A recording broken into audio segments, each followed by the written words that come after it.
Welcome. How to start this show tonight? Welcome to another episode of Gate 7 International, your number one English source for all things Olympiacos. That's how we start the show.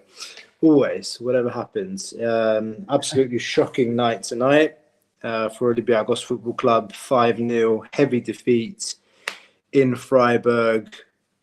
Nightmare scenario. Personally, I was late getting home from work with the early kickoff, and it was already 2-0 before I put my foot in the door. So here we are. We got humiliated by PAOK in the Greek league, 4-2 at home. Tonight it's in Europe, 5-0. I don't think even the most pessimistic Olympiacos fan could have imagined just how bad it would get tonight. Yeah. I don't know how you feel about that. You're right, because when I saw the first goal, like super quickly into the game, it immediately reminded me of one of those nights in which everything goes wrong. Like, because we lost 5-0, I think Podence went off injured. Like there is not a single positive point from a game like tonight. It only kills every drop of confidence we could have on the squad, because it was already fragile after that power clause you mentioned before. But no, like I don't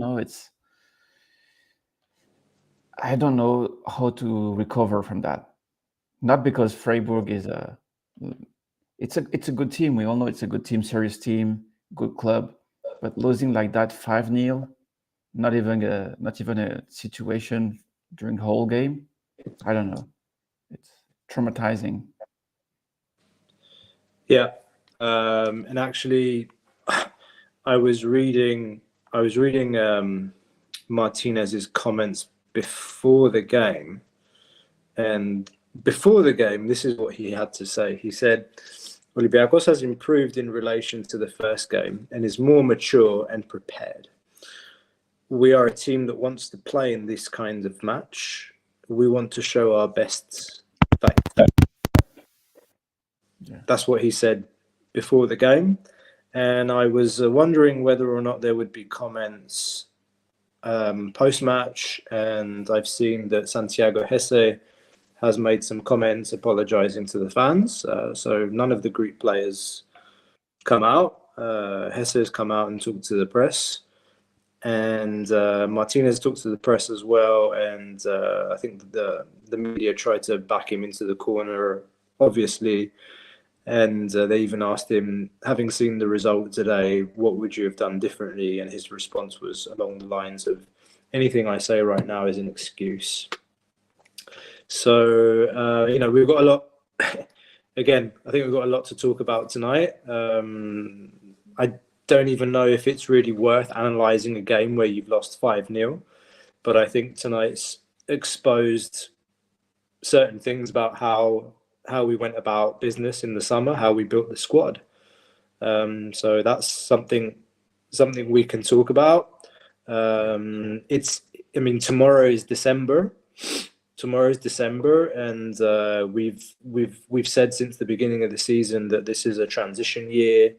That we need to be patient, and Martinez has been saying all those things as well from the beginning of the season, that we're building a bridge, and that to get to the other side it takes time.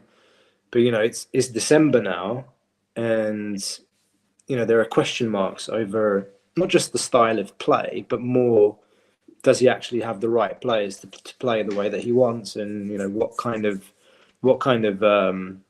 stop gaps might we need in January? Do we need pieces in January? Should we start promoting young kids into the team? Lots to talk about. Don't really know where to start, but yeah.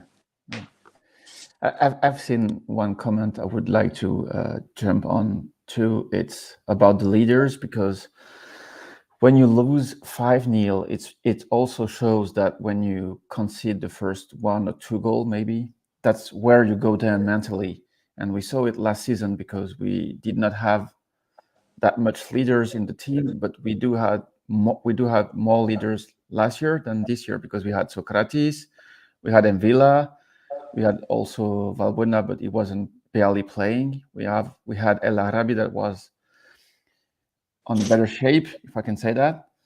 But when you look at this team now, who's the leader? Fortunis is the captain, that's true, but who's the real leader of the team? That's a question mark, to use your words. Like who's going to step up when it's needed, like to talk to the fan, to talk to the locker room, to say before the game, at halftime, at the end of the game, that what the team needs to do, how you can start a game, for example, like PAOK, a game like that wasn't to be started like that, same as tonight. And it's difficult to replace a hole like that in the team because you don't find leaders in this winter market, in my opinion. You might have like one chance to find him, but it's very difficult to find in January. Yeah, I agree with you. I agree with everything you said. I think what really bothers me as we get into December is the things that we've been seeing in the last week or two. I'm sorry to go into this narrative, but I do more and more start to get the feeling that the club's organizational structure, sorry if I'm stating the obvious, but I'm just going to state it.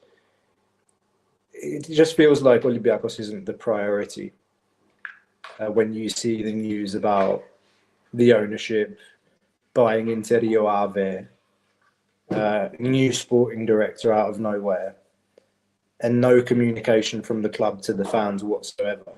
Just all of a sudden, these changes, bringing in a guy, I mean, you know, this guy Alves, he might have very good credentials. I don't know his background personally. I know that he has strong links to Jorge Mendes. I don't think that's necessarily a good thing for the club. No. But I see us dropping 20 million to invest into a Portuguese club, but I don't really see us dropping 20 million necessarily to do what needs to be done for our club. And actually, it's not just about the money. It's the overall strategy and the plan. It's just there seemed to be a strategy at the beginning of the year, which was we're going to rebuild from the back room. Avram Papadopoulos left the backroom staff. Their new manager, new technical team, new scout Navarro under Cordon, and they seem to be laying some strong foundations. And then you see when you see these kinds of changes just happen like that out of nowhere in November, you can't help but just ask yourself, like, what the hell is going on behind the scenes? Has something gone wrong? It doesn't show stability and belief in a plan that was put together to reshape and rebuild the team. You don't start. It's like we're building the bridge that Martinez has been talking about, building the bridge, and then we're kind of chopping it down and going back. That's kind of what it feels like. Yeah, and can we believe that like it came all of a sudden like that in December? Because probably it was on the pipes. I don't know if it works in English, but probably the Rio Ave things was going on since months, maybe. So there is no surprise, like when you think about all the narrative we've been fed about Cordon, the way he was supposed to change the club, the way of operating and stuff, just for him to be like shipped back to the 3 clubs position in December does not make sense to me. And I do not believe that Martinez is not pleased, but it's difficult for him to work in a situation like that. Like we all know, like multi-ownership in football, apart from Olympiacos, is a very difficult thing. And if you're not the top club of the pyramid, you will probably be stuck in a situation in which you don't evolve that much. You get the players that come from above and you try to develop them, but you don't have any identity left. So for Martinez, I don't know, maybe I've seen a comment before saying that maybe it got worse when Cordon did not come on a daily basis to Randy, for example, when he moved to Spain because he had this personal issue. And maybe that link on a daily basis that was valuable for Martinez broke, and that's why it's become more difficult for him. That's not an excuse, but maybe it has to be some explanation.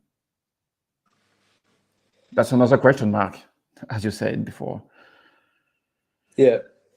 No, I mean, we don't know the details of what's happened inside, obviously, but even still, like, you can start to make an evaluation of the moves that we've made this summer, how the roster was built, who was brought in, and in particular for these kinds of games in Europe, and to talk a little bit about today's game, is not the first time that we've seen him play that three-man midfield, and it worked well against West Ham when we played them at home.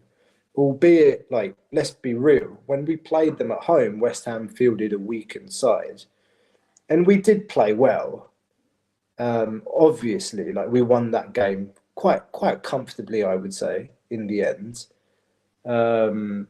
But you see, in this kind of game, the way that they just cut through us like a knife through butter in the center of the park, there's nobody acting as a shield in front of the defense. Like, there seems to be this kind of notion that Santiago Hesse is a 6, but it's clear that he's not. He's absolutely not a 6. And neither's Madi. And he decided not to play Iborra today. There was a lot of talk about Iborra playing as an anchor man that would drop into the defense and, be a third central defender and then move up as a defensive midfielder. We didn't see that today. And frankly, like, you look at a lot of the signings that we've made this summer, Freire disappeared for 2 months now. He's had injury against, was it Offi? He came off at half time and then he got injured in training again, same thing, then came back and got injured again.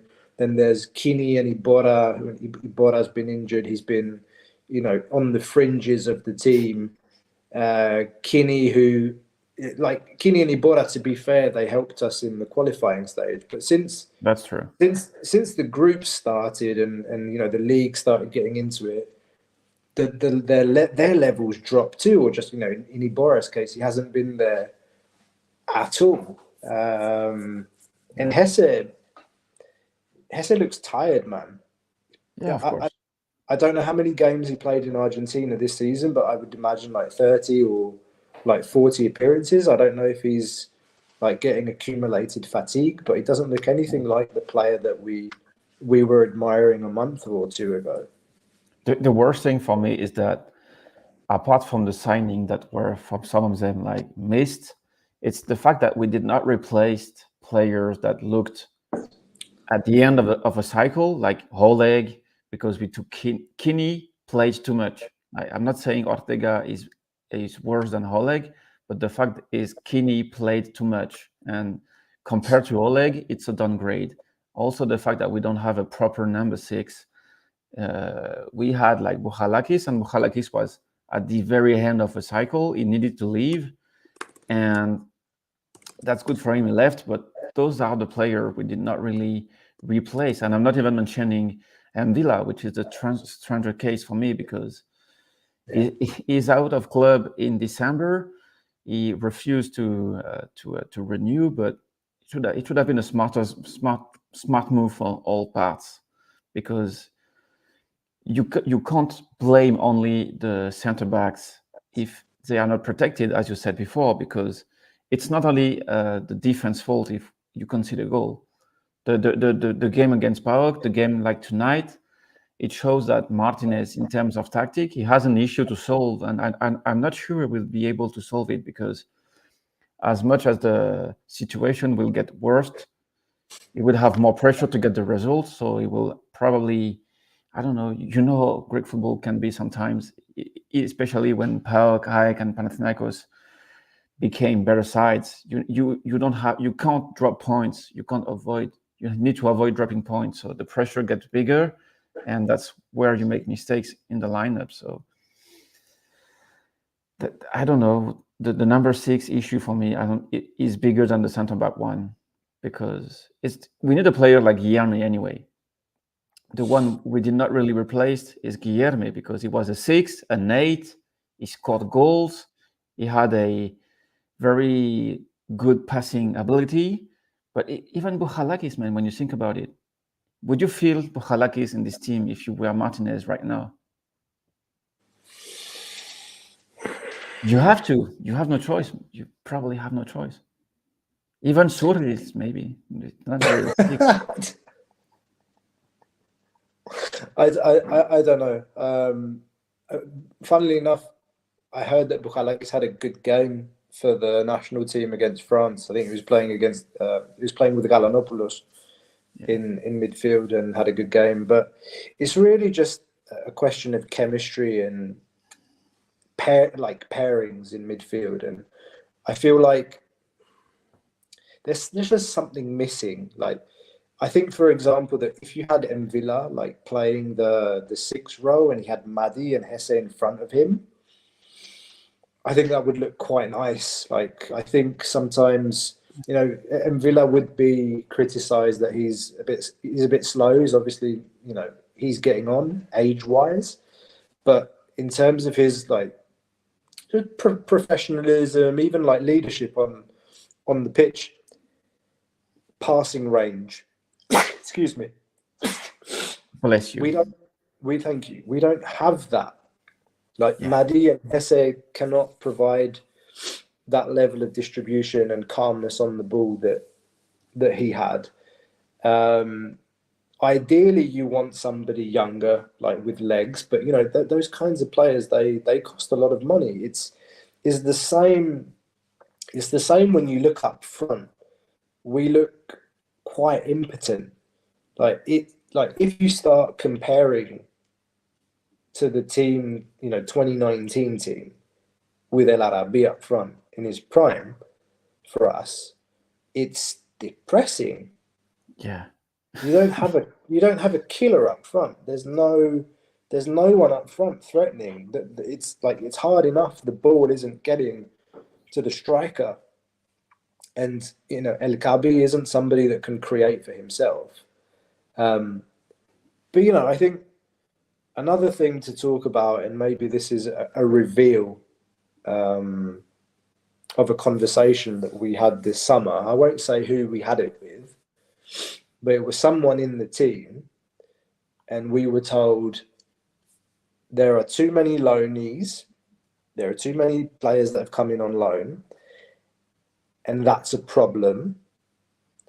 And the other thing we were told is that if you want to bring in a good striker, you have to pay for him. Did we pay for a striker this summer? Well, if you combine the wages of Jovetic and El Kabi, maybe, yeah, but at the end of it, no. No. No, to be fair, we didn't pay money transfer fee for El Arabi, but that was El Arabi. Yeah, that's true. Yeah. No, in football, you need to pay to have quality. Well, of course, you can make mistakes like Nyekuru because we paid for him, but for a striker position, El Karabi for me is okay. It's the fact that we don't have any other solution, because Jovetic doesn't look like a 9 for me. Is probably more like someone like Fortunis, and El Arabi, well, is close to the end of his chapter with Olympiacos. So we made too many gambles on it, because we got fucked by the fact that Bakambu decided to go to Dubai, because otherwise, with Bakambu on this team, the issue would have been solved for me. But we had too many holes to fix, because I've seen a comment saying it take more than 1 year to fix the shit we did last season, and I agree with that because the squad was so weak in many areas that we needed too many things to solve. But yeah, that's why I'm just coming back to the Envila situation. I'm not saying that we should have kept Envila like that, but sometimes when you need a smarter and easier solution, you just have to keep what you have in the squad. It's basic, but sometimes like maybe the club did not want to go full on Envila because of the El Arabi renewal, because he renewed and turned to be like the renewal was a mistake. But the fact is, I'm still missing Envila, and I won't change my mind about that because the passing skill he has is missing for number 6, even at this age. That was never the issue with Envila for me, like in terms of the passing range. There were some other like defects, let's say, but I think Ari's just joined us as well. Yeah. Ari, you there? Can you guys hear me? Yeah, loud and clear. Oh, fantastic. Okay, whatever the issue was, it solved itself. Yeah, a little deflated. I don't know how far you guys have gotten along, but we're moving along. We're moving along swiftly. I don't know what you've heard of our conversation so far, but yeah, tell us what's on your mind. We're here for therapy together with all the other fans. Or we could just go and have a look at some of the comments that have come in as well. Well, it seems like I got called out once already. Aris Galamatis, where's Ari that kept saying wait for Cordon to cook now that the meal is burnt? So I also said that for me, this was a 2-year project. So I said that a lot. And I do have a lot of issues. It's not like I think things are going extremely well. I don't see a scenario in which I think Martinez should be fired tonight. There's more that needs to be done for that to happen. One, we don't qualify for Conference League. If he shits the bed against Bashka Topola, he's gone. We have very winnable fixtures in the Greek league ahead of us before the break. He has to win those. There's no cup game against Olympiacos that's been postponed. So like December has to win everything. You don't win everything, then it's a huge problem. Then comes winter, and we know that there's 3, maybe 4 pieces that need to come in. My thing here is I don't know, everyone that's upset with Cordon and Martinez, some people don't accept the problems and the monetary budget issues that we face this summer. That's fine. You don't want to face that, that's fine. But there's other problems that we had to get rid of and stuff we have to build. This winter is extremely important for us. Assuming we get into Conference League, which was what I expected, and we're still either behind Panathinaikos by a point or pull ahead of them, there's no reason really to fire the coach. The problem is in the performances.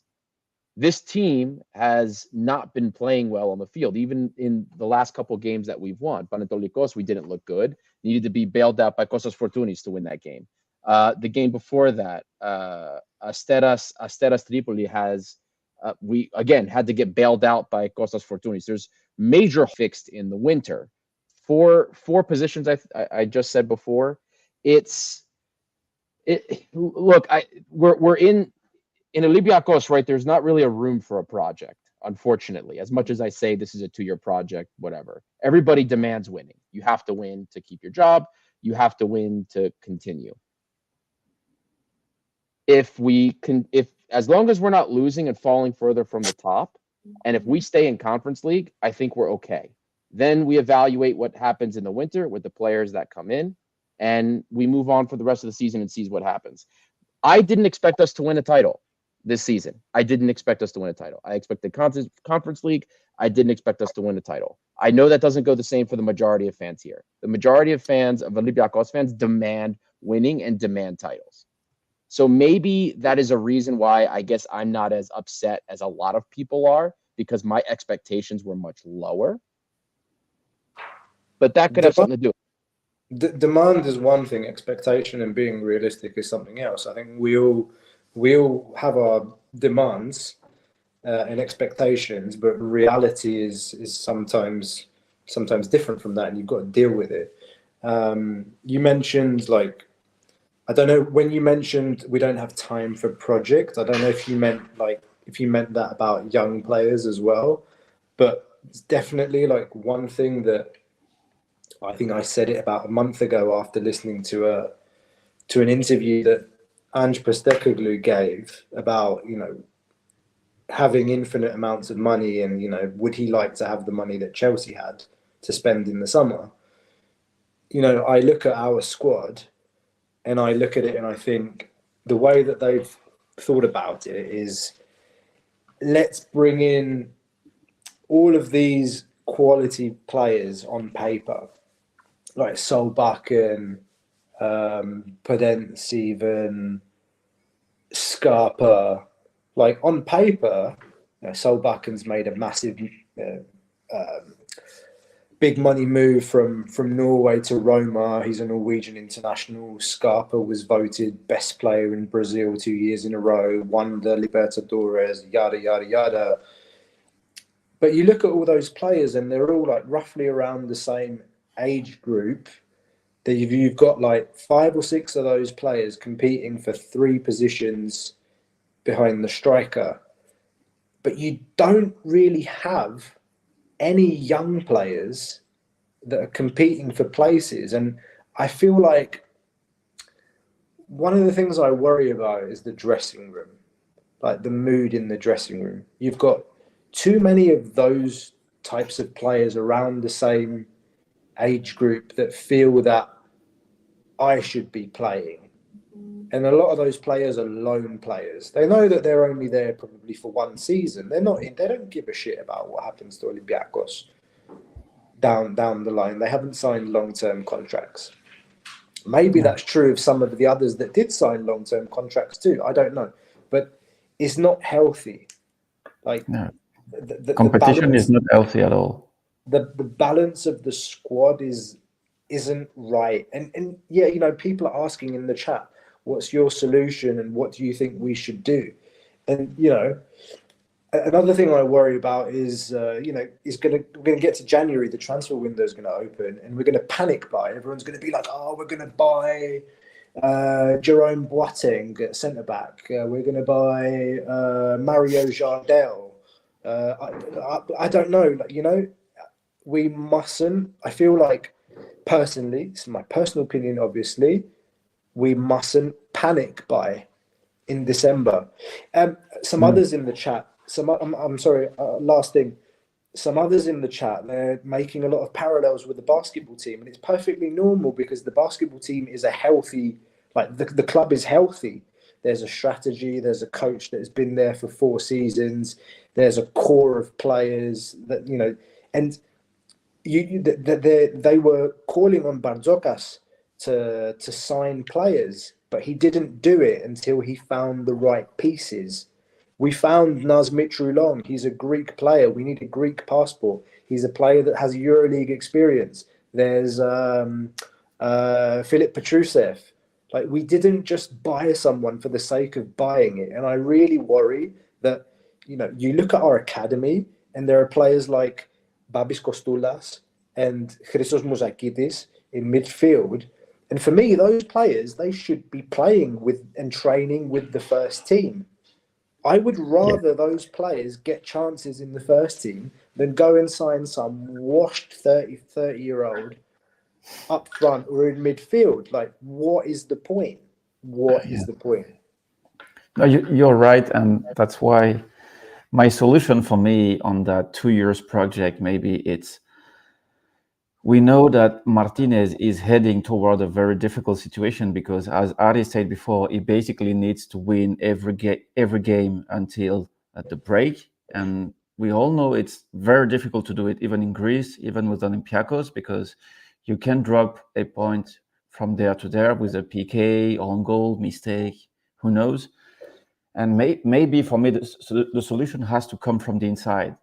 I mean, like, why not putting Hibagasa on the bench until June, you get rid of the players in the current squad that offers nothing. It goes from Solbakken to Scarpa to selling Biel to probably not resign El Arabi because it's not possible in the middle of the season, but all those players that offers nothing, like even Kini, Iborra, I wouldn't put them out, but they have no place in the project. And as you said, we should integrate more young players to create more competition. Like, it sounds basic to say that. When I see the debates of football for other clubs, it's done in other clubs since years now. Like, when you have hole in the team, you have to put young players, and even someone like Vrusai, he needs to jump in the competition because he's better than Solbakken right now for Olympiacos. Not saying he's better than Solbakken in his hole, but he's more useful than Solbakken for Olympiacos right now. I do believe that. And we have to recreate a squad that operates normally, because otherwise it won't be a 2 years project, but it will be like 6 months project after another 6 months project after another 6 months project, because at the end of it, if we end up with Corberan, with Martinez, it's because we went too far on the coach solution, like thinking the coach will solve everything. Obviously, sometimes you will find someone like Martins that is able to improve after a missed first season. But we have to admit at the end of it that there is only one Martins. Like, he had qualities, he had default, but what he did for Olympiacos was so huge that I do believe that no one will be able to do that in the future. And also the get rid of those players applies for next summer, because we know that Paschalakis is out of contract in June. Madi is out of contract in June. Podese is alone. Fortunis is out of contract. So many players like that out of contract, and it's a big turning point for the club, and I hope the club won't miss it, but by adding too many players in the winter market, because that's my fear. We all know Marinakis, we all know how Olympiacos works. We all know we're going to end up with 2 center backs, 2 number 6, 2 wingers, and 10 players in and 10 players out. And Costulas will be the future Nalu best client, because he will have no chance with Olympiacos. We all know that.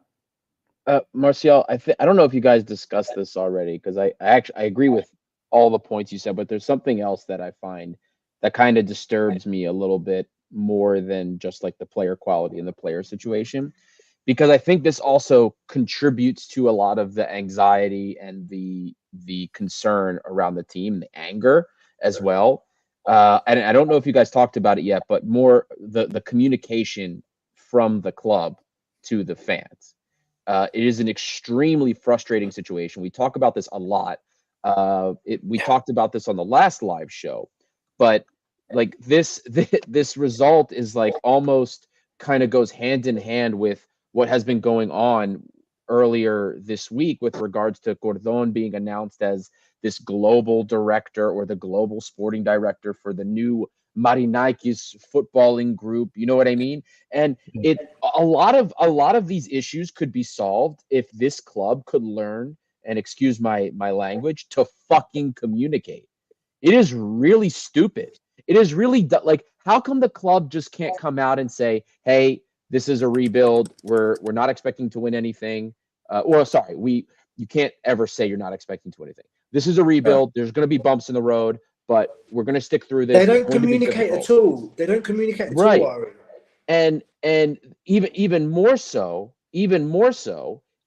this, like the situation with Rio Ave, all of a sudden Cordon is in this other place. Yeah. Now, we already know that technically he was in between Forest and Olympiacos to begin with, because he was announced to be in a consulting role for them. Just say, guys, he's the sporting director, but he's also coordinating things. He's destined for a bigger thing. I refuse to believe this Rio Ave deal came up out of nowhere. It is impossible a deal of this size to have come up out of nowhere. Just say, this is going on in the background. We're creating the, whatever you want to call it, the Marinakis football group. There is going to be an alignment of goals between the club. Just say it. You know what? People are going to be upset no matter what you do. People are going to be upset with you. Fans are going to be upset. Fans are going to say Mighty Nike doesn't care about the club. Fans are going to say this. But I guarantee you that if you come out and you say, hey, if you just say what's going on, you keep everybody in the loop, you are going to have people way less upset in the long run than they are now. Because right now, a lot of the anger, a lot of the people that are upset, a lot of it comes from one, we don't know where Olympiacos stands. We have an idea, but we don't know where we stand because the way it seems, it seems like we're on the back burner. It seems like we're kind of forgotten about with regard to Nottingham Forest. My actual opinions on it are a little bit different, but this is how it seems. And you do no favors for yourself as the club when you're just vague about everything. It doesn't help anything. Then you get into a situation like this and it all comes and boils over because then it just seems like nothing's going right. What is going on? And that for me it's not the core problem. There are so many issues that are contributing to the problems, but like this is one thing that's so easily solved. Just communicate. But that we're so afraid, and this could be a Greek culture thing.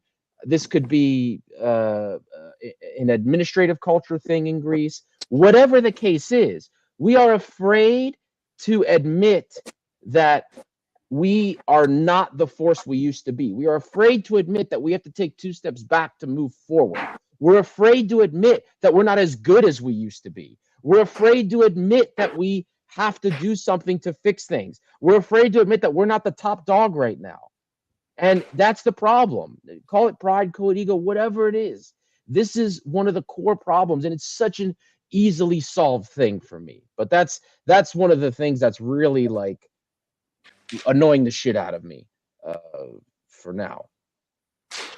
I think you're right. You're so right. And also the thing is I do believe that on multi-ownership, it's difficult for the top one, to really to go public and say what's the plan, because basically the plan is using the smaller club to make the bigger one better. And that's what will happen with Olympiacos, because we're only there to make Nottingham better, because Marinakis now aims to make Nottingham better, because the Premier League has more publicity, has more money, has more everything compared to the Greek football.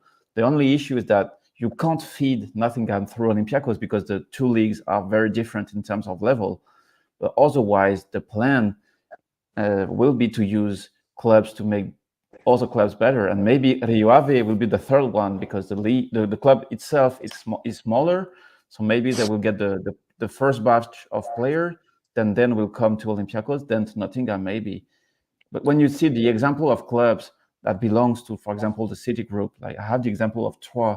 It's a French club in which Poroso was playing before. Like they put a Australian coach from Melbourne, and it stayed like almost 50 game without more than 2 wins because he belonged to the City Group. And once you go into that way of doing things, there is no escape. Like probably we're gonna see if Martinez gets sacked, for example, in the near future, we're gonna see coaches from Mendes maybe linked with the club. Of course, we're gonna go full gas on this. No, before I kind of respond and compliment, I want to say thank you to those of you that have tuned in today to the show. It's a difficult night. Misery loves company. Shout out to all the fans from Greece that are chiming in on the chat. Ευχαριστούμε πολύ για τη συμμετοχή όλων σας που μας παρακολουθείτε και μας ακούτε από την Ελλάδα. Η εκπομπή είναι διεθνές, είναι international, είναι στο όνομα, γι' αυτό το κάνουμε στα αγγλικά. Εκτιμούμε πολύ την παρουσία σας και τη στήριξή σας. Συνεχίζω στα αγγλικά και συνεχίστε και εσείς να σχολιάζετε. Τα βλέπουμε τα σχόλιά σας. Keep going in the chat. Big thank you to those of you that are in tonight. We're here for you to share the pain. I have to admit, I've been getting very disillusioned the last couple of weeks with what's going on, particularly like you said, Ari. I mentioned all of the non-football stuff that's happening around the club a little bit earlier before you joined, and you said something about like the club doesn't want to admit that it's going to take time, or that we're not what we used to be. One of the things that worries me a lot is, do they actually realize that? Even do they, like, it's not just, so it's one thing to like admit something, to go out and say something, but I worry sometimes that the pride just completely has blinded them to the reality. And we know what it's like in Greece as well. Excuse me. With the referees, all the things that happen behind the scenes. Excuse me again. Bloody hell. Like all the things that happen in EPO, like it's true. Like what's happening in the backgrounds of Greek football is sickening. It's sickening to the very core. Like Greek football is rotten to the core. But it is a great excuse. And we should stop freaking hiding behind it. Like, yes, we have to deal with it. And yes, there's a way of communicating in Greece that's different from what we're used to in our cultures. We grew up outside of Greece. The way they've learned to communicate is by passing info on to journalists, and then the journalists communicate to the fans. And then if, fans take it up with the club, they say, we never said anything. There's no official statement. There's nothing. There's plausible deniability and there's ambiguity. It's just that I just pass some info on to the journalist and, convey the club's positions, but they're not really club positions. It's the way it is. But, I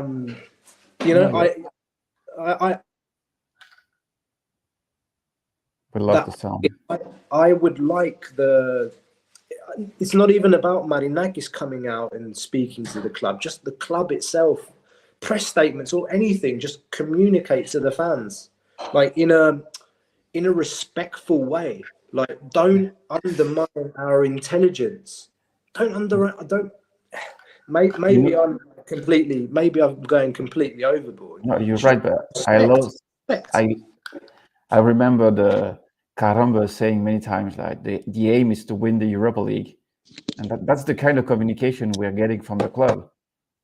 You know what I mean? It's out of the world sometimes.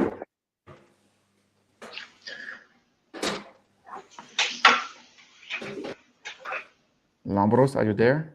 Allow me to jump in. How about that? Can I jump in? Where's your camera? You're in. You're live. I'm sitting in my office, so I don't know if I fuck it. Okay, I'll turn the camera on. Okay, everyone. So good evening, everyone. I look typical, but anyway, about the comms thing, I don't know why they can't hire a communications firm to do the communications. Like, it's 200,000 euros. Should they hire you? I'm not saying I could do a good job, but I'm saying I could do a good job. But seriously, it doesn't take a lot to run a solid communication strategy and there's so many experts out there who could tell them how to do it, how to build their communications plan, how to do whatever, and it would make a huge difference. But more so tonight was just so disappointing because I think I had a gut feeling that we were on the bad road, let's say, after that PAOK game. Can I disappoint you more? Because yeah. PAOK is leading in Frankfurt right now. 3-2. It's 2-1 PAOK. Oh shit. Okay. Wow. Keep going. Sorry. Anyway, I was seeing that Panathinaikos is only down by 1 goal right now in Spain, so it's 3-2. I think after the PAOK game, right, that's when everyone started to realize that this is going to be this is not going to be as good as we thought it was. I think that West Ham game was kind of it's like smoke screen. Yeah, or it's almost like when people, maybe this is a bit morbid, but when people are about to die, they have one good last day, And you're like, oh my God, maybe they're gonna live, and then it's like, no, they just go back and die. I know that sounds terrible, but it's It the does. best For the record, it does. But like, we've been dying here for 2 to 3 years, and then we had one last night in Europe, and we're like, oh God, and now we're ready to that's a bit dramatic, but watching tonight was just like it's so surreal how many nights like this we've lived. You know, the Maccabi Haifa one was like the first one in my memory in years, and I remember that feeling of just feeling helpless. But now that second goal goes in, I'm like, oh, it's another one of these nights. Here we go again. You know, it's just like it's more normal feeling. Like Olympiacos as a club has gotten used to getting destroyed the past 2 years, 18 months. So there's nothing much to say. I know Adi is here, audio only, and I just don't see a path for Martinez to stay. Honestly, I don't see the path at this point. I think even this game with PAOK was a bit like, what was it, a bit fluky goals that changed the score line to make it look a bit better. I think the writing is on the wall, and you watch that game with Panatolikos, and the football was garbage, right? I think I haven't seen the progress. I don't see what he's trying to build anymore. I think that's the biggest thing for me. I don't see anything there like that shows me, okay, stick with it. It may have been a bad result, but something's being built. I don't see good football being played. I don't see cohesion. I see like a lot of dead bodies. I see a lot of players who are on loan who realize they're not going to play, who look like dead bodies. I see a lot of players who want to leave. I see Pep Biel. I think of Richards. I think of Solbakken. I think Jovetic shows up. He gets injured. We don't have a backup striker. Porozo, Frere, what happened to them? And you start going through the list and you go through, Jesus, what do we have here anymore? What do we have? What do we have? We have nothing. And all of these loans from Nottingham almost killed us. The Scarpa loan, the Richards loan, you know, it's just, it's killer. And not addressing the central defender or the striker situation this summer is going to be the death of Martinez for me. Not buying a solid striker or paying the money for a solid central defender is what's going to cost him his job, in my book, at least. No, you're right. But also, like, imagine throwing Prime Semedo in that team. It's not only a matter of player quality. Of course, it is at some point, but also mainly about the tactics. Because, as Costa said before, the way the midfield itself does not protect the defense, it's what's going to cost Martinez his job. Yeah. And I don't see. I don't really see a path too, because even if we win all those Greek games, we still haven't won a big Greek game this season. Because, like, I'm not going to talk again about the Panathinaikos derby, but we draw against AEK, we lost against PAOK, and that has been a major issue since Martins left. So, yeah. On the other side, which coach would you hire right now for this project? Because when you look at the coaches available, we will end up with Nuno Espirito Santos, maybe. But there is two Mendes clients that are free. It's Nuno Espirito Santos and Bruno Lage. Bruno Lage isn't bad, right? Didn't he do pretty well? I don't know. But now that we signed the Portuguese guy, it looks like the road is being built for a Portuguese manager, right? A new sporting director. This sporting director is going to say, who the hell is this guy Martinez? Screw him. I want my new guy. Isn't that what most people do? New owners, new sporting directors, whatever. It's probably all settled yet, man. We all know and that. he probably has a he probably has names, like you said, Martial. Like, it's settled. Like, he has a guy he wants. And name, I've been told the name, Martial. Do you want to hear the name? Do you want to hear the name? That name is Pedro Martins, and he's got his suitcases in hand, and he said, "Screw it, I'm in." And he said, "The only way I'm back, though, the It's only way he he's comes doing back." a Valverde, a comeback like Yes. Valverde. But what he said to me and a few sources close to him, he said he will only come back if Yacine You- Meria comes with him. So that's the sticking point in negotiations. It's a tough negotiation that's occurring. Throw But- Roderick Miranda in there as well and Hassan. but he said, and this is again going back to sources close to him, Oh my god! that he wants Hassan to be his number 9, and that he wants El Kabi to give up his jersey so Hassan can wear it. That's again close to sources next to Pedro Martins. So No, you mentioned Asan, but just think on the cut list we had last summer. Just go through the names and just figure it out. Like how many players would have been useful for the team right now? And Asan, No, I do not. I do not want the Penguin Waddle back on this team. I'm sorry. Once the Penguin Waddle effed off, I was happy. Like, don't get me wrong, the guy had some great goals for us, but I have never seen a footballer with more tragic ball control than the Waddle. Egyptian Penguin. I'm sorry. Like, even Kinkwe had better ball control than Hassan did. I'm sorry. Kinkwe plays in League One, by the way. And he's actually doing pretty well. So for him. I saw King Kue. I turned on a B team game. I saw him try to make a cross-field switch that killed a child at Reddy, like in the stands, you know, like he pointed like make a run and he just boom, it nailed a child in the stands, and that was the end of his career, I think. But no, but the coach situation probably will come back on the news because just look at the list we Ari sent on the chat about the Greek games. It's one of them would turn bad, like probably Volos away. They have a new coach.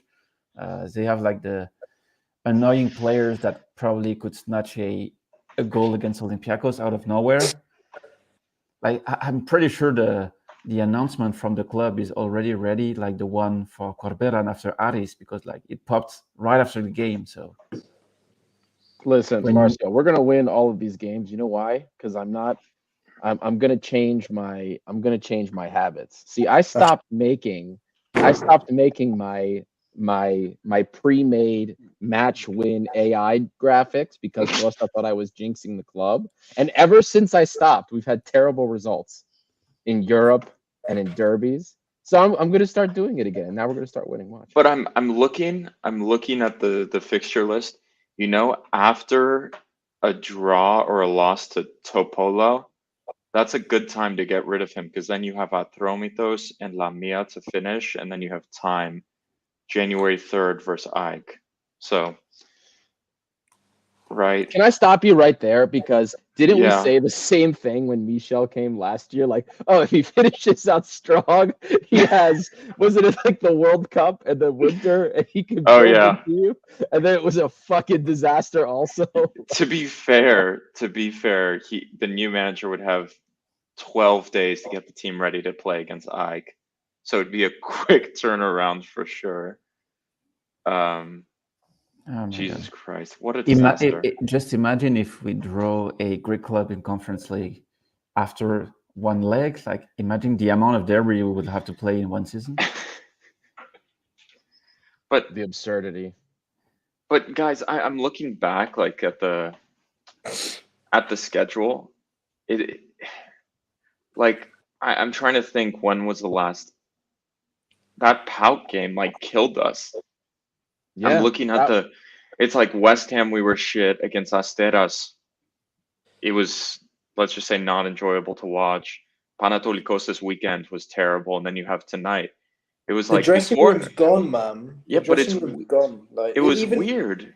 It's weird. Like, is it coincidence as well that like players like Brinic turned up on the weekend all of a sudden. Like they've been frozen out since September, and all of a sudden he's back. Like, good, but you know, Solbakken wasn't used. Solbakken was played at left back. Imagine if you're Solbakken, mate.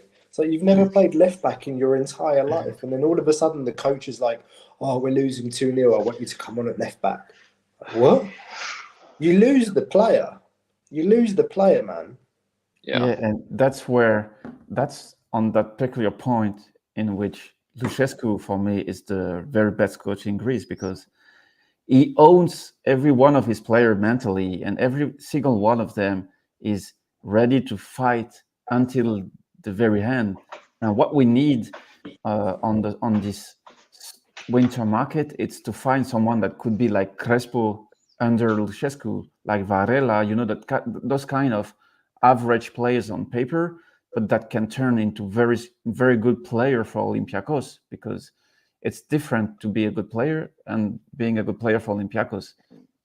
But we don't have the coach right now that is able to do that, and the locker room situation has been a very big issue for Olympiacos since probably Prime Martins, because under Prime Martins, every player knew who was going to play, who was going not to play, because there weren't that much rotation. If you all remember, we were all moaning about that because Martins did not rotate his team.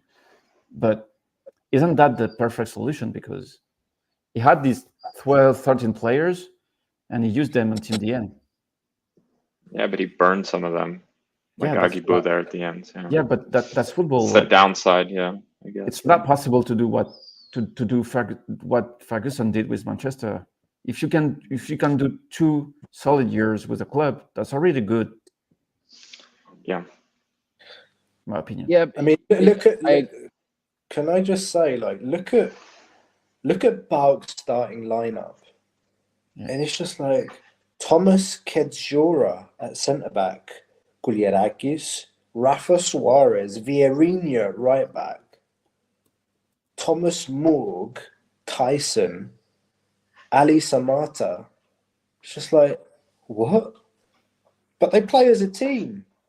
Yeah, They're exactly. molded by the manager, and you see the manager, like, he knows how to motivate the players. And I think Lagis Gavalas made a comment in the chat about Lucescu. I don't know when his contract's up, but I said it after the Bout game. For me, that guy's going to be our manager one day.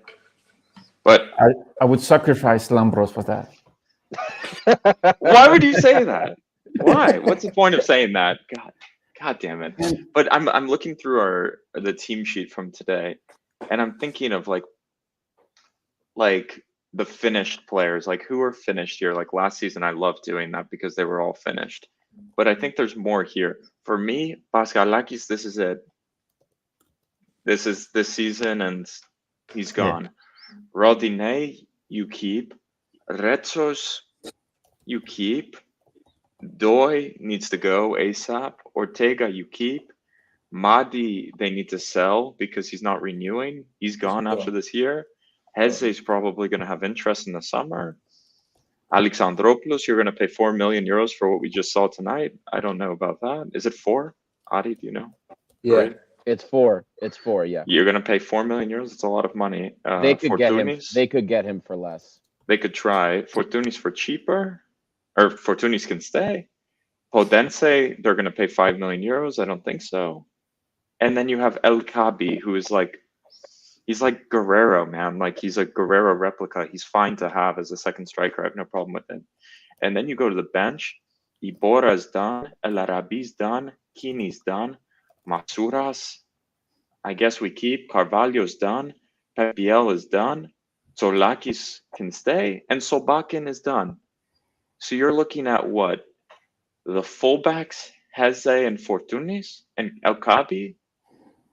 Those are the guys. Ibora and Kini have turned into massive flops. Well, they weren't supposed to be starters. They were only supposed to get us to past the qualifiers, and they were always supposed to be rotation. Kini is the travesty that we let start for way too long because we didn't have a solution. Fair. The footballing William Wallace is going to be playing for us next season, though. Do you know who I'm talking about? William Wallace. Scottish Where's William one? Wallace from? Hallsgrove? Jordan Holsgrove is going to save us next year. But guys, it's so disappointing when you see some of these players play. Like Pep Biel, he didn't even get on the pitch tonight, but he's looked like a dead body for like 3 months. I remember when I spoke to him outside the stadium, and it looked like someone had killed him. Like, just he had he looked just like pissed off to be even there. Even last season, man. Even last season, but Jesus Christ! And then Probably Copenhagen decided to make profit on him. So Bakken and Josh Bowler, yeah, it's just same type. Yeah, Honestly, Pep Labro, Biel- I wouldn't sell Ndoye right away because, like, given the core that the weird core that we have going into like the winter, I would probably actually keep Ndoye for the midfield, to be honest with you. Yeah, and I see this pending comment transfers. from some guy saying like you contradict yourself because you want the youngsters to get a chance. For example, Doi, you expect to be brilliant straight away, and if not, he's what? No, the issue is for me, if the youngsters don't work and it's been a year of them playing over, you can Nicolau a lot of them. There's so many teams on the market that'll pay 3 or 4 million. You can get a percentage. I think you could sell Doi right now to Serie A for like 3 million euros and a 15%. Hold on. That is a success for Olympiacos right there. I think Doi, if the team decides he's got to keep playing at the central defense, then he has no future at Olympiacos. If they want to try him at the 6, I don't know if he can dribble and move like a midfielder. He seems a bit clunky to me. Whatever. But in my opinion, you can the optimal decision that all youngsters don't need to turn into stars, right? Like that's not what we argue when we say play the youngsters. But when you play youngsters, you can produce a player for 2 to 3 million and move them on because let's say it's not going to work, or you can produce really big star players, right? Who is better than Doi? I'm sorry, Doi is a tragic defender. Doi is horrible. He's not a defender. He's not a defender. But I just want people to like people who will argue for Doi and be like Doi, like you need to go to the stadium, you need to watch his movement, you need to watch how he uses his hands, how he marks, how he presses. It is some of the worst defending you will ever see. Like it is terrible. Like you when you go from 3 years ago watching Rupen Semedo defend against Victoria Plizen or whatever, and then you watch Doi play defense, it's night and day. Like Doi cannot defend. I think Porozo is better than Doi. That's just me. Well, look at today. Like, look at the first goal. Look at the first goal with Doi today. None of that happens if he holds him offside. Man, we were so bad last season. We were so bad last season that we bought in Doi from the academy. Mitchell bought him in from the academy and told him you're going to play centre back. And we were so happy, or like kind of, what's the right word? Just euphoric. We enjoyed the fact. Yeah, we enjoyed the fact that like he brought an academy player into the first team, and you know you get behind him. But imagine if the club actually did that in a systematic and like more correct and strategic way. Like, that's the key point. Question, there's a question here, right? Who's the last academy player that came out of the academy and actually played in his position? Bar Retsos. Take Retsos out of the equation. Who's the last player out of the academy that we pulled out and actually developed and in their position? I'm struggling.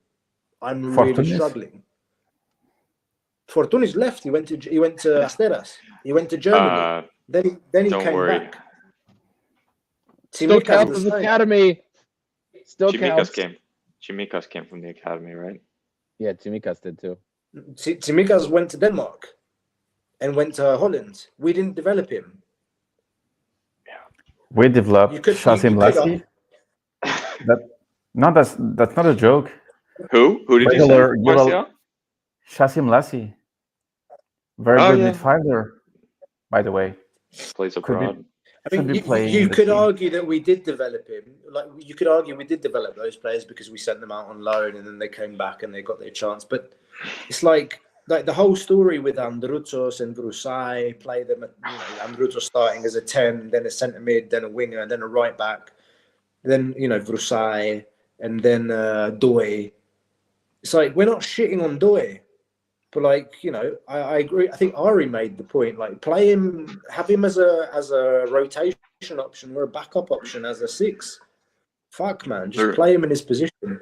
But it's also not black and white. Like a prospect, it's so weird. People have like football manager idea of prospect. Like the prospect either sucks or he's the star, It's like a lot of the prospects will be like Nicolau, man. Like you will sell him for 3 million euros and he'll have a good career in Serie B, Serie A, brought some things to you, brought some money.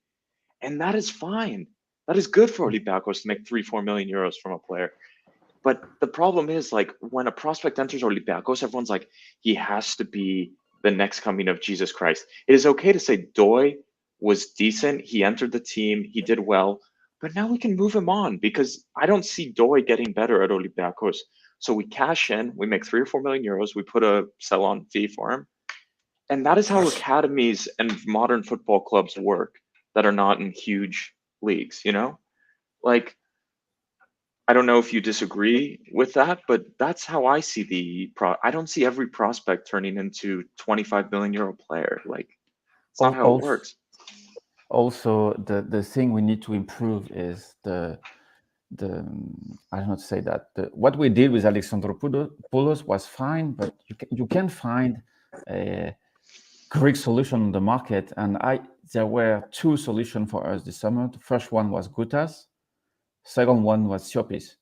Both of them should have been signed for Olympiacos because both of them are not guaranteed starters for Olympiacos in a powerful Olympiacos. But when you look at this team right now, just add a Siopis at number 6 and just add Gutas in defense. And you do have the Greek core with good players, not expensive. And we need to improve on that, but it's not with Cordon that we will progress on the Greek transfers. And when I mean Greek transfers, I don't mean Socrates or Manolas when they came back to the club, but informed Greek players. Yeah.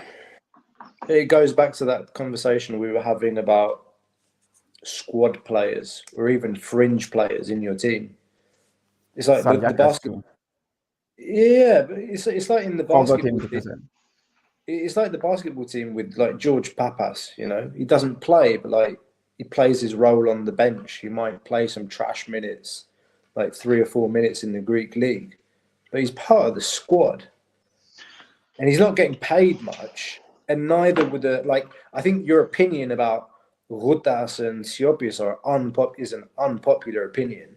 I haven't looked at the chat, but I imagine with most Olympiacos fans, that is an unpopular opinion. We had Rutas. Yeah, we had Rutas, we had Siopis. Saliakas too. Yeah, all of those players you mentioned. But, we want to sign the big names and...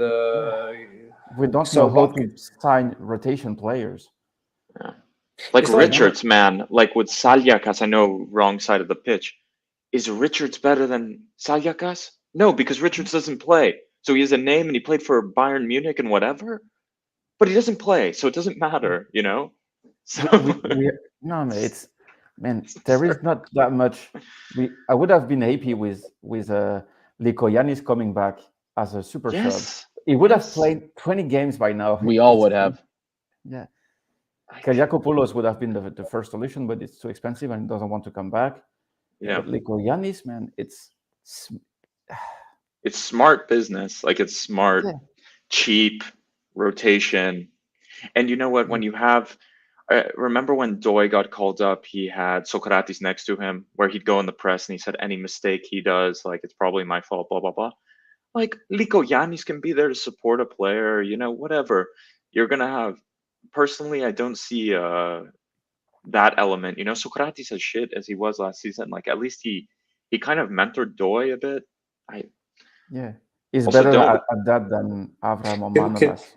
Can somebody bring up the comment about it's in the chat? I can't bring it up, but somebody raised the Fotis Kitsos comparison Tsimikas 2.0. And someone how many Project New Tsimikas has this club had? It started with Apostolopoulos, then Kitsos. How many new Project New Tsimikas has there been at this club? Man, go ask Nikos Kotsis' new article on Toldeca. 5-0 may have been tough, but there's a new Project Chimikas because of it.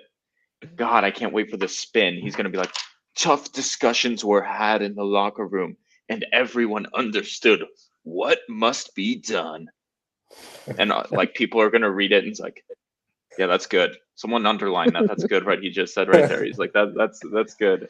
It's like Kostas Fortounis in broken English said, guys, we try, but we don't try enough. And the players knew immediately what needed to be done. Like, I can't wait for the article. If you want to think of something funny, think of Kostas Fortounis in broken English trying to explain to Rodinei and Ortega, like, what just happened tonight. It's just like, he's like, guys, we go, but we don't go good. Like, I'm just trying to think of that conversation tonight. You're assuming he even speaks English. He may not speak English, you know, like Rodinei, like speaking to Doi, he's like, we know goods, no boy, no brother. Like, anyway. Okay, I'm done.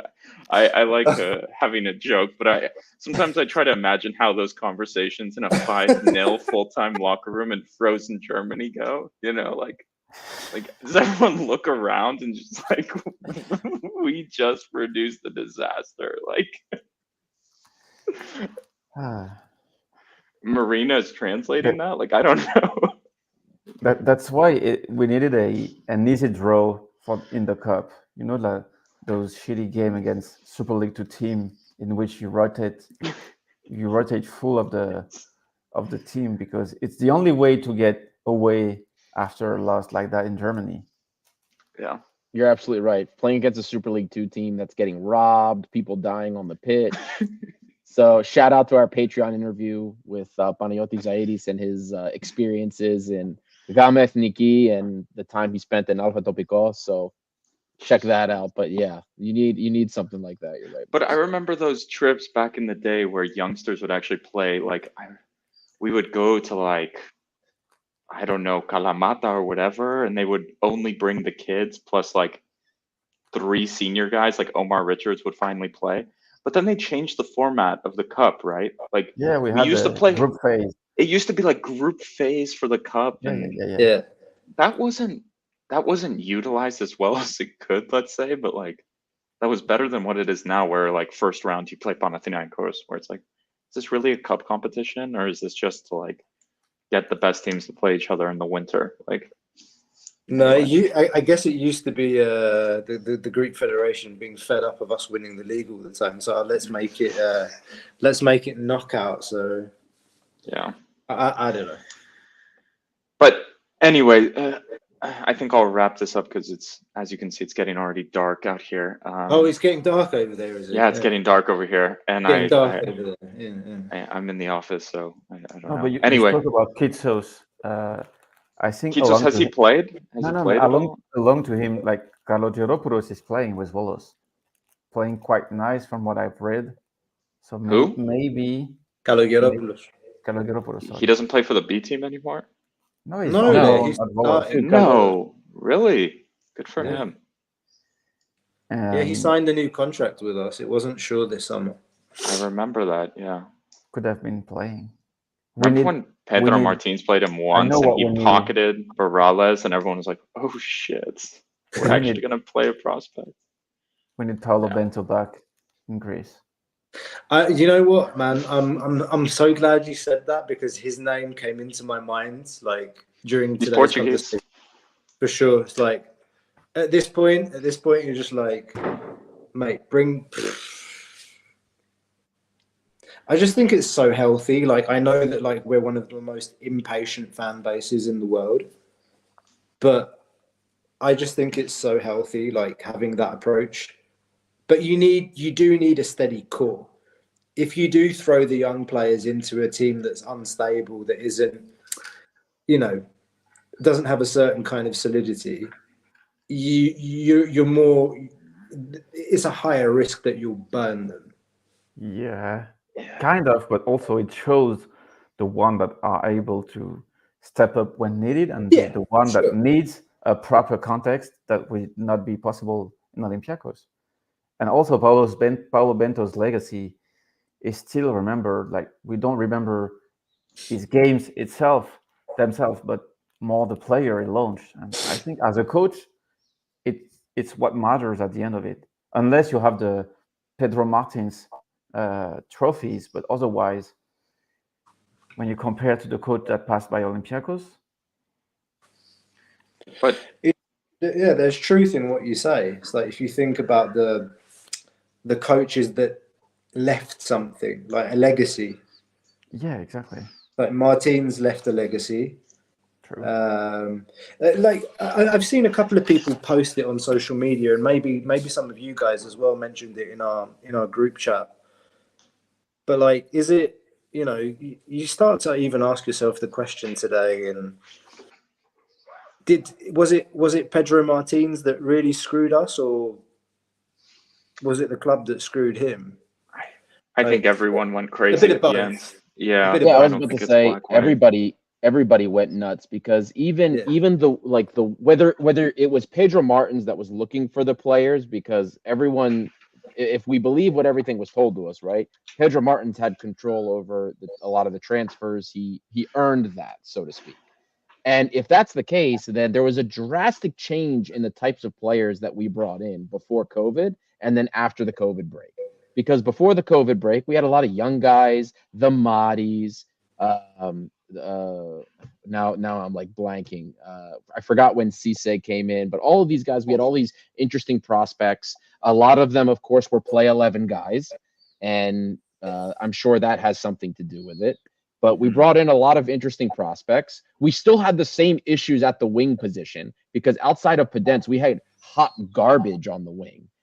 Podence, Lazaros was good until he got hurt. But then we had guys like Nahuel, who were about as good of a football player as some high school kids I know. So we had a couple of those too. But the whole point was how we changed, because we went from getting a lot of young guys, playing with a lot of these young guys. Breaking news. Oh God. Oh God, don't say it. Yeah. Hold on, breaking. I have breaking too. Nahuel actually plays for a Polish team called Śląsk Wrocław. Guys, Martinez is done. Martinez no is way. Done. Oh my God, He's your out? news is worse than mine. Oh my God. Oh my God, Bruno Felipe. Who's Bruno Felipe? How do you not know Bruno? God damn it. He ended up doing great things in Cyprus, by the way. Okay, but we need to analyze this. Diego Martinez. So he's out? No, he's not. No, he's not. Costas fucking yeah, I'm just reading this now. Is it a Toldeca article? No, it's well, at least the source I'm reading now is Sport FM. Babis Christoglou just announced that the Spanish coach is expected to be a thing of the past, as the Greek translation.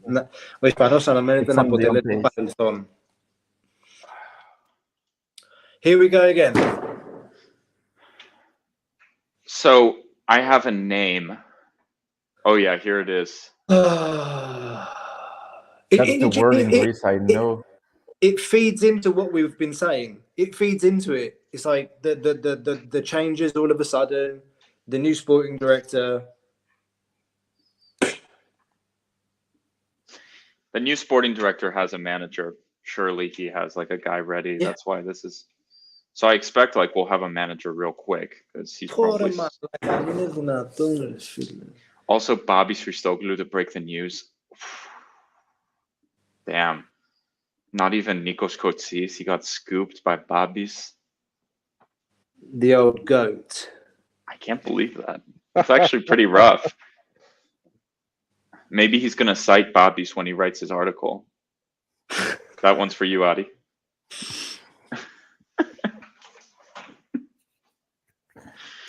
Oh my God. Anyway, guys. So in the long term, do we see this getting better in the next 5 years? The next 5 years? Maybe 5 years is too long. Next 5 or 6 months. Martial, first name who you would like to come in. Ibagasa until June.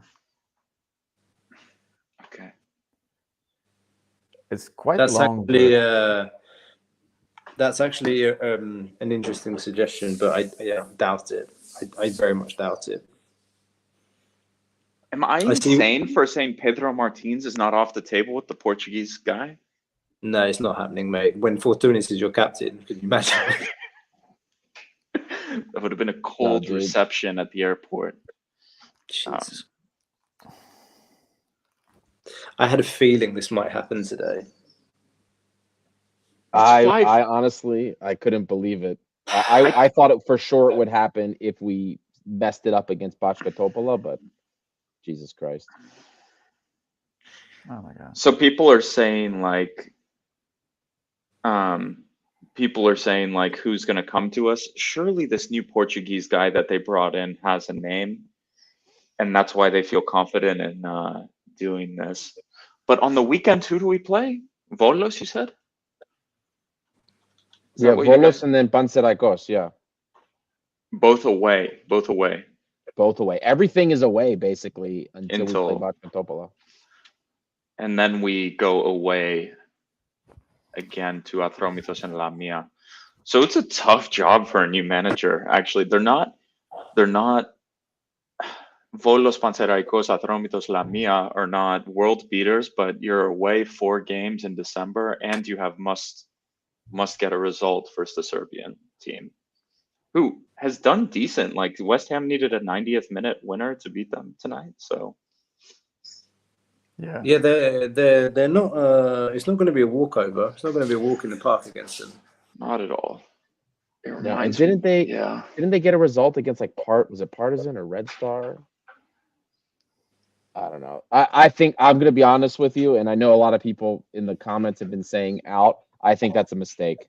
Like all we're doing is feeding an identity that you can't do anything here at Olympiacos beyond 2-3 months. We're not gonna find a great coach. I don't know. They screwed it, man. They screwed it. There's more to what's been happening behind the scenes. I swear. Yeah. There's more even than like what we've been speculating.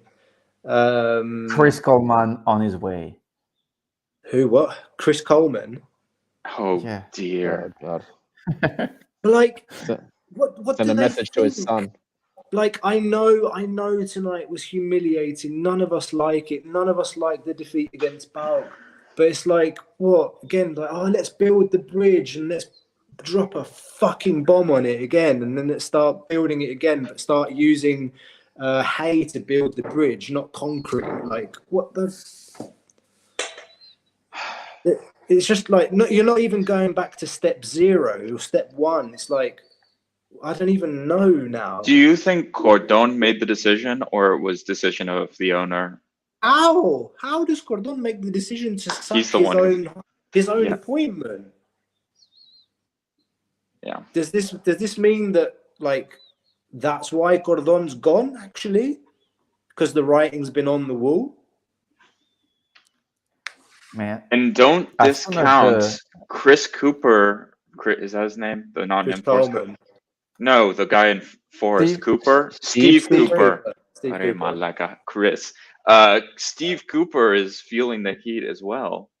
They've had some poor results. I was reading on socials and on the Athletics. So, yeah, the nightmare could come through and they could get relegated. Actually, it's difficult for them to get no, relegated but this the year, right? Cordon sayings is interesting because it's clearly, I don't know what happened exactly, but it's not the sport director of Olympiacos anymore. Like, Yeah, doesn't matter in which way you say it. Like, he belongs to the Marinakis group. He's working on Nottingham, Rio Ave, and Olympiacos, but he's not anymore the sports director. So basically, we need coach and sport director. So we do have a sport director by now, but it comes back to the communication with the fans. Like, The club hasn't officially communicated that Cordon is like the coordinator of the group or anything like that. It's like it's like they're just letting everyone speculate and chat shit. Actually, there's no clarity whatsoever. And then they'll get upset when people speculate. Yeah, When exactly. they give no clarity. hold on.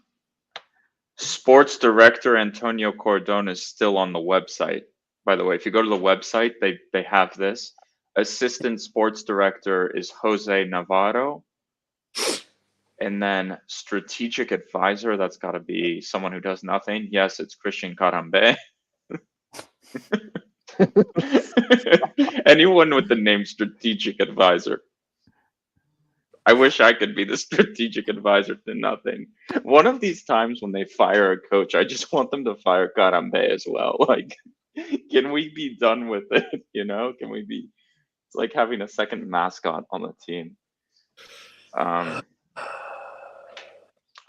Anyway, a lot to analyze, guys.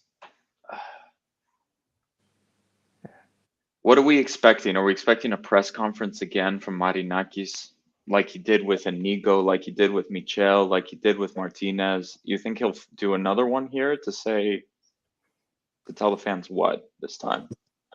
Because now, what the scary thing, I think, for all of us who are supportive of the sporting director path is that Marinakis is now going to say, I did it through the agents, I did it through the sporting director, screw it, we're going through the agents again. You know, that's like the worst fear, right? That's like, he says, screw it, Miltiadis is back to signings, Varedzos is back to signings, whatever, and the sporting directors are done. That would be, that's like the disaster scenario, right? When you look at the Galatasaray squad currently, oh God, the sport director way is not going to work for Olympiacos and for Turkish club. You need to go full on that agent stuff because you need the patience for the sports director way, and we don't have it anyway. So maybe you will have more success with Potences and Sa through Mendes than with the sport director way. There's more news coming out about Martinez. I'm reading. It's going to be a long night, and that on Friday Olympiacos will have a new manager on the bench. Friday night, you said? Friday It night. says, κάνοντας λόγο για μεγάλο βράδυ, so it's going to be a long night, τονίζοντας πως η Παρασκευή θα βρει την ομάδα με νέο προπονητή στον πάγκο της. So stressing that on Friday, like Friday will find the team with a new manager. Nice. So that means it's already been, if that's the case, they had someone. He was finished. They had someone anyway. lined up. Yeah. Yeah. That's insane, man. Like, if you think like reputationally as well, like Gordon, like we're finished in Spain, man. Like Spanish market shut. Who the hell comes from Spain? Gordon, Mitchell, Iborra will speak, maybe. Corberan, Martinez now. It's not a good market for us as well. I think Martial has told it. The French market is a much better. There's so many diamonds in France, and they're so cheap as well because of the TV deal, and just they're oversaturated. Best country in terms of production in football. It's true. I have a question, like yes or no question to all of us. Is this the right decision? I already said I disagree with it. I think this is premature. I think it should have been waited till at least Bachka Topola, and if we failed there, I understand he's gone. We're 1 point off the top. I guess people were expecting something in Europa League. I wasn't, but I think this is premature, personally. I would say go ahead, Marcel. Go on. I just think if they had a ready option, a strong option, and this was the inevitable, fair enough. But if this is like we're just pissed off, let's fire the guy now and figure it out later, then we're screwed. But my gut is saying that they're gonna have they have someone, and that this Portuguese guy came in with a name and he's already been talking to him. So let's see. So writing was on the wall, I think. I don't believe in coincidence anyway in football. So I would say that's a good solution, if I can say that, because I'm not seeing any improvement, and I don't want to wait for another disaster to sack Martinez because it will be too late. It might be premature, but if something was played behind his back, it's better for him to leave because it's not sustainable. Yeah. Next question: is it his fault? Yeah, he takes blame. Of course, he takes some blame for it. Of course, it's a lot of there's plenty of blame to go around, but his match management hasn't been good for most of the season. Game management, maybe I'll say, like, you know what I mean? Like his in-game management, especially in the beginning of the season, waiting too long to make subs in the beginning, then overdoing the changes in other games. Like there has not been a middle ground with him. Can you think of one game where he made changes? And I'm not talking about the games where we played our B team and then Kostas Fortounis gets subbed on and wins the game for us. Has there been a game where his changes or his direction have caused us to win? And again, I'm not talking about him subbing on Kostas Fortounis when the subs are playing and he wins the game for us. Has there been a game like that? No. And that's my thing for him. So I don't necessarily blame him for everything, but I don't think he did himself any favors in that respect. Mate, I just had a friend, like a colleague from Germany, text me and says, "Oh wow, they sacked the coach." Yeah. So this is like, I don't know if he's watching right now. Actually, hi Torsten, if you're watching. Yeah. This picture of him with his little scarf in the snow is so depressing on Sport FM. I don't know if you guys have seen it. He's just waving his hands. He looks so helpless, Diego Martinez. Just anyway, guys, I need more time to think about this as well. I think we can talk about this more. This may call for a two episode this week on. Do we play Sunday? We play Sunday? Yeah, Volos. Okay, or we do an emergency disaster podcast if needed. We've been known to do it in the past, so Get ready to do some tactical analysis. Sorry, bring out the boards again. oh my god. Oh my lord. I need to head to bed, guy. Okay. I think I might need a glass of whiskey. Okay, boys, I'm gonna head out. I'm gonna have a drink tonight as well. God bless. Yeah, definitely gonna need one for this. Oh my goodness gracious. Diego Martinez era finished at Olympiacos. How many months was that? August, Enough. September, October. 3 months. Guys, I can't do another summer of that many deep dives. You understand? Like the summer before and this one, it was too many in like such a quick period of time. There's so much work to get ahead of those. I can't handle another clear out. It's too much. Yeah. Also, I was also on reading some of the newspapers, and I just read that also it is reported that Martinez said to Pep Biel, "You and your loser haircut and tattoos are coming with me too. You're finished." Those are tough words from the head coach as he exited.